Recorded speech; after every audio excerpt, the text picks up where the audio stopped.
Hi guys, welcome to Little Wicket Railway. I'm Rob, and in this video we're going to take a really quick look at the Next18 digital decoder and how to fit it to your locomotive. If you find this useful, then please give me a like and a subscribe. Let's get started. Okay, so I've got my locomotive that I need to fit the decoder to. I've got the instructions that came with the locomotive, and these ones are really useful because firstly they tell you how to remove the body, and secondly they also tell you how to install the decoder. If, say for example, you bought a second-hand model and it didn't come with instructions, or sometimes the Hornby models don't come with instructions, you can find these online either from the Bachmann website or the Hornby website, or say if it was a Hornby model, hornbyguide.com, but you should be able to find these online somewhere if they didn't come with your model. Next, I've got my Next18 decoder. This is a authentic Bachmann one. Bachmann aren't the only people who make these. You can get cheaper versions. In fact, I did buy a Lay's DCC one as well, but we're going to fit the Bachmann authentic one first, I think. Not a lot to see in the package, but it's a pretty compact thing. I'm used to dealing with the 8-pin versions with the huge harness on, so that's a Hornby decoder. So you can see a lot bigger, and it's got that 8-pin plug attached to it. So this is already looking like a lot neater. And I've got my little screwdriver. So I've already had a read through this. I know I need to, first of all, remove the couplings at the front and back. Then I need to remove 2 little screws. So let's get started. See how easily these come out. That's one coupling out. I'll put that, this can be the front on the right hand side.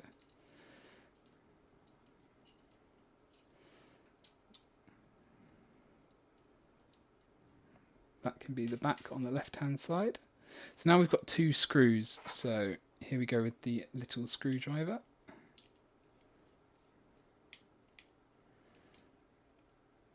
And it's really easy to lose these screws, so make sure you're working somewhere where you can keep them safe. See if this one will come out now. There we go. Pop that at the front.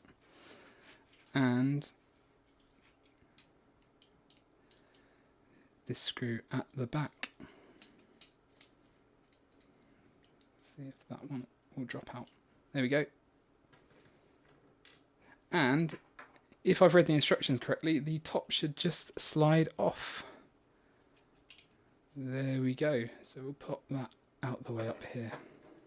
Front on the right, back on the left, just so we remind ourselves what's going on. So let's take a look at the decoder. So this will just be a sort of placeholder that allows you to run it on analog until you get a decoder chip in there. So it's basically just bypassing all the digital side of things.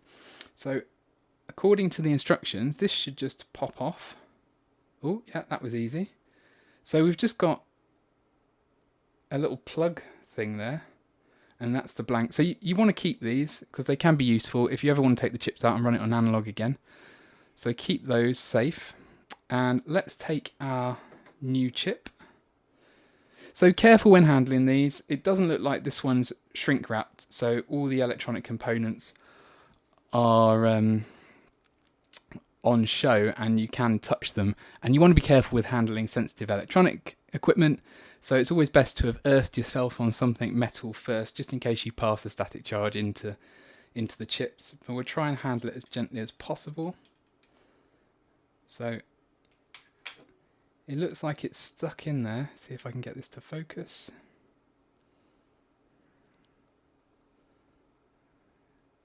Stuck in there with a little bit of blue tack, so I wonder if I can just take that off. Okay, so I'm not very impressed with this so far, that I've got a big blob of blue tack attached to the back.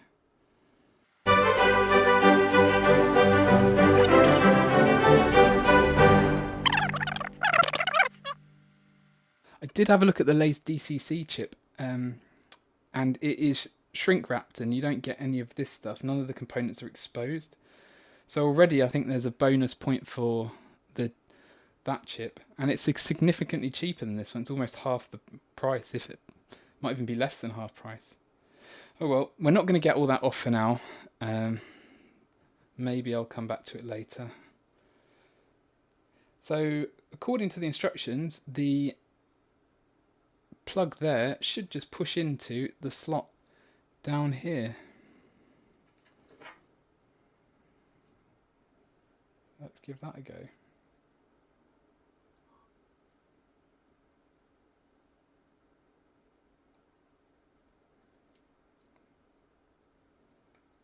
Yeah, that's in for sure. That was a nice little click there. It doesn't look like it's actually possible to put it in the wrong way around on this, because you end up going into the motor. I wonder if it would be physically possible if the motor wasn't there. I don't know.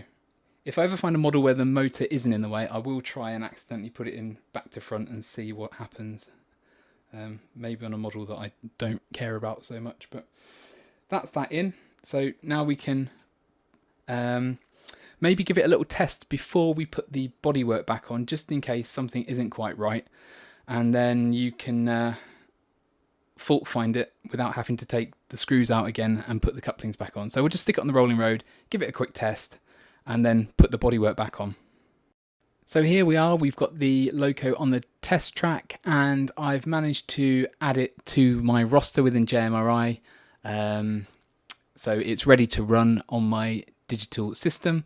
Just like all the other decoders I've ever purchased, the default code for this decoder was 3. So I've just left it at that for now, and we'll give it a quick test to see whether it all works. So I'm just putting it forward now.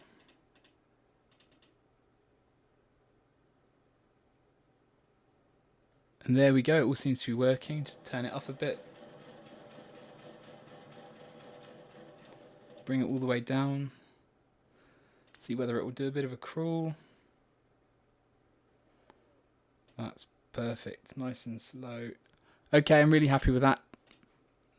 We're not doing a test of the loco, so we'll get the bodywork back on, and then we're done.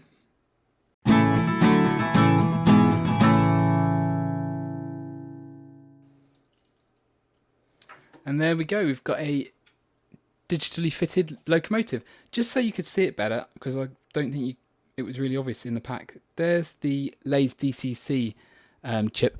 At some point I will put this in and compare it to the Bachmann version and see what the differences are, but for now this was just having a quick look at what the chips are like and how they are fitted.